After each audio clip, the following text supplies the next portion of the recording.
Good morning. This lecture video is going to go over the branches of the aorta.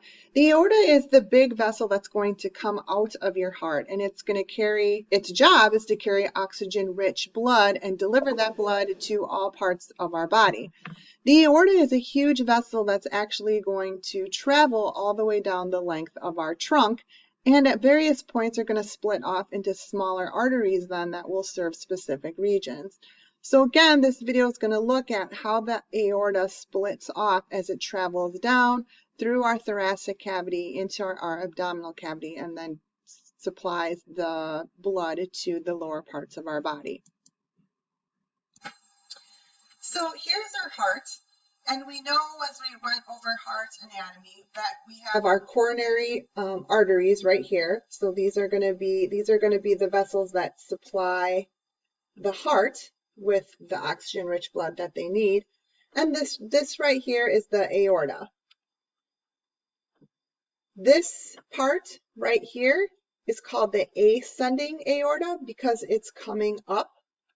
So it's going to be this section that's right here.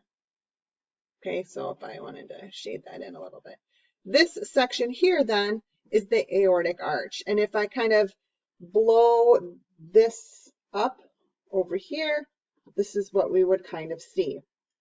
Your aorta, the ascending aorta, is going to branch into 3 branches right off the bat, okay? So this first branch over here is called, and it's only about maybe an inch long, this is going to be called the brachiocephalic artery, and it's on the right-hand side. So let's kind of write that here, brachiocephalic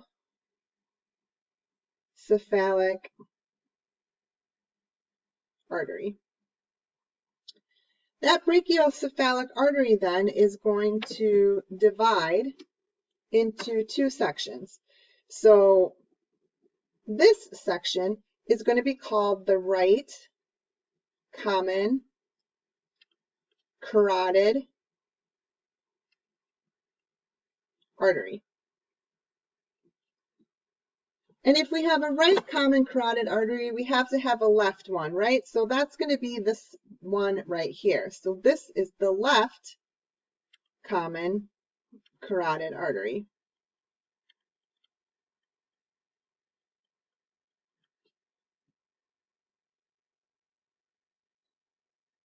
This right common carotid artery, if you've ever taken a pulse in your neck, that's where you're taking it from. You're feeling that movement in that right common carotid artery.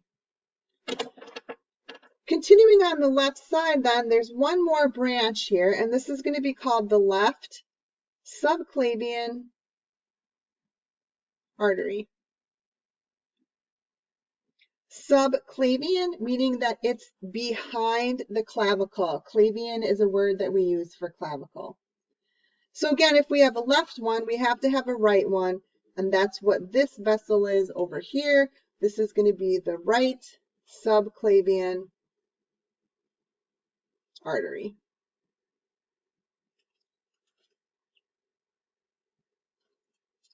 And again, we are focusing right now just on the arteries. We'll kind of come back and hit the veins here in a second, but you know, there's going to be a brachiocephalic vein right here, okay? There's going to be a subclavian vein that's going to be located right here. So there are veins that are going to be associated with each of these different arteries as well. And like I said, we'll go back and kind of fill those in once we finish separating out the aorta.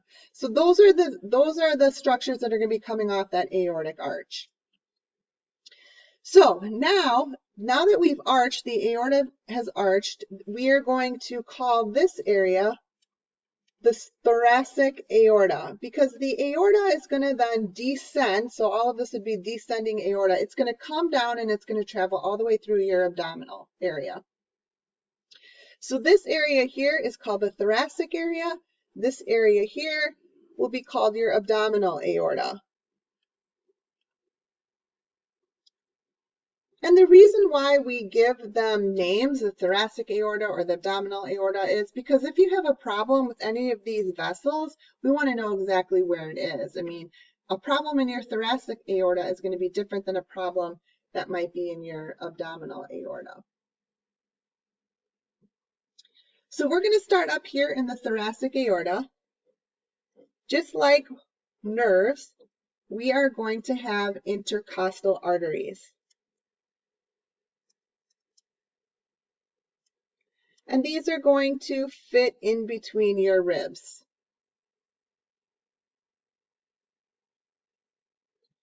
This structure right here is your diaphragm.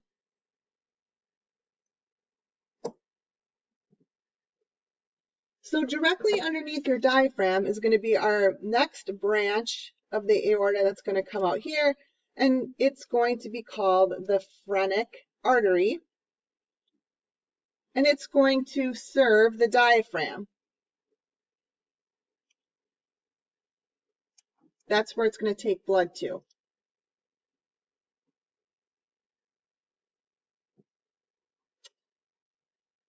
Going down next, you'll see this big artery here that will actually branch off into three. This is called the celiac trunk.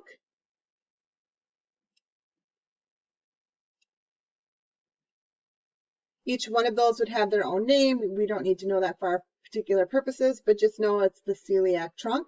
And the celiac trunk is going to supply blood to your stomach, your liver, and your spleen.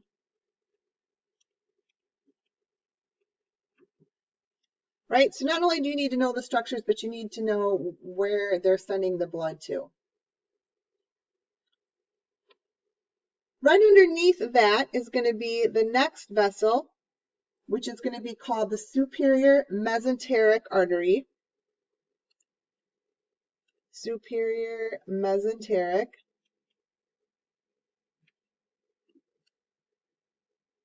And it is going to supply your small intestines. I'm just going to put SI right there.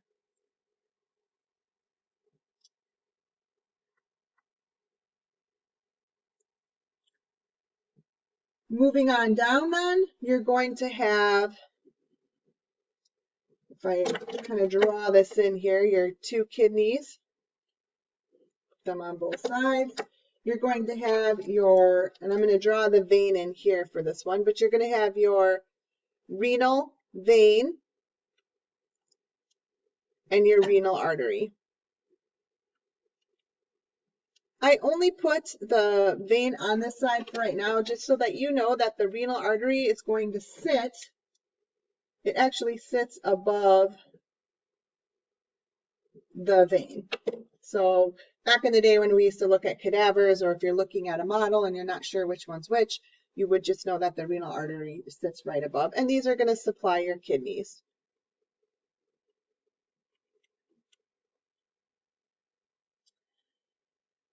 Right below the renal artery are these long veins here. This is called your gonadal artery. They're really long because they have to work their way down to either the ovary or the testes, depending on if you're male or female, and they're going to supply those organs with blood. And then the last vein, if we have a superior, we have to have an inferior. This is going to be the inferior mesenteric artery, and it's going to supply your large intestines or your colon with blood. Now, again, you're going to have, this is going to be a mirror image, right? So everything that's on this side will also be on this side as well. We're going to actually draw some of the veins on this side just to make it a little bit easier, but just so that you can kind of see these. Those are your kidneys. All right, so moving down then, once we get out of this abdominal aorta, what's going to happen is we're going to get this split that occurs. And in this split, you're going to have two arteries and veins actually that are going to then come deep inside, and then ones that are going to stay on the outside. So this area right here right where it splits is called the common iliac artery.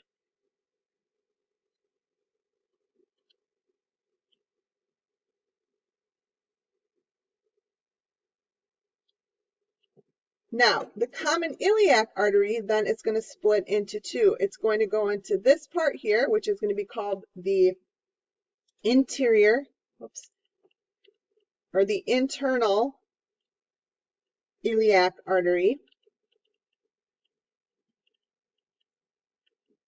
And then this part down here is going to be the external iliac artery.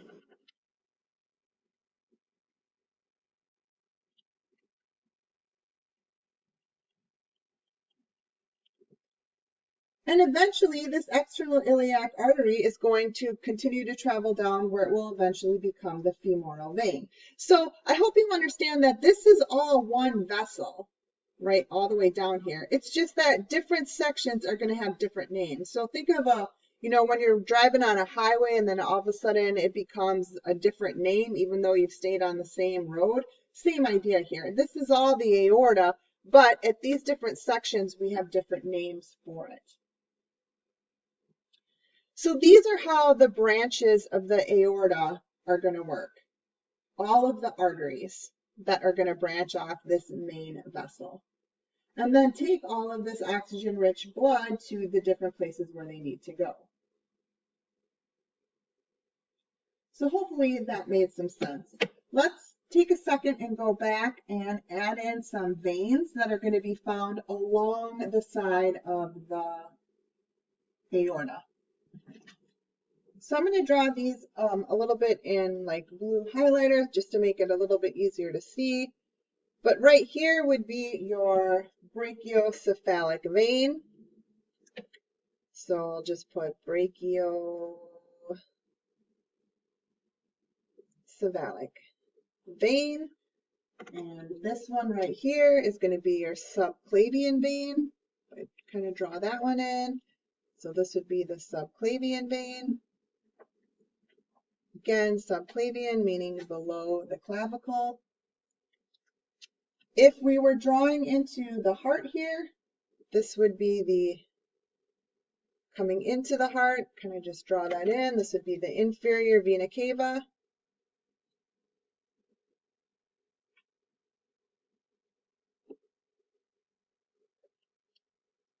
And if we had one coming in here, this would be the superior vena cava.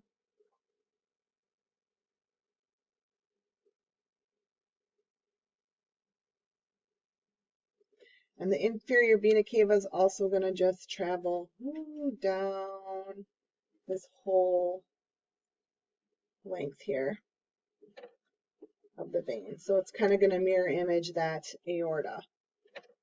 So I'm going to put that there, and I'm going to put that there as well.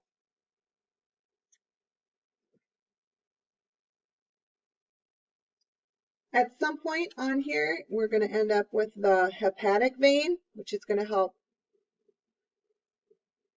which is going to bring oxygen poor blood from the liver to that inferior vena cava. We already talked about this renal vein right here, which is going to bring blood out of the liver. You're also going to have a gonadal vein, just like you have a gonadal artery.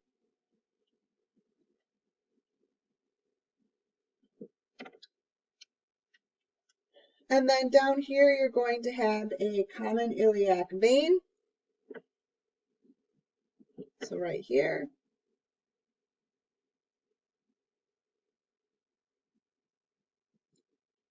You're going to have an internal iliac vein. So we're going to write that one, draw that one in here. Oops. Move this up a little so you can see internal iliac vein. And then you're going to have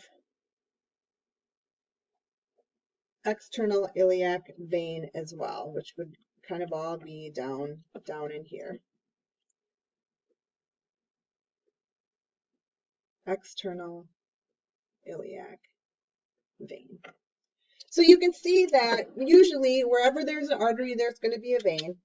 Okay, again, I'm only drawing all of the arteries on this side, the veins on this side, but you know, there's a phrenic artery here, there's a phrenic artery on this side, there's a hepatic vein here, there's a hepatic vein on this side. It's mirror image, so you would see them all.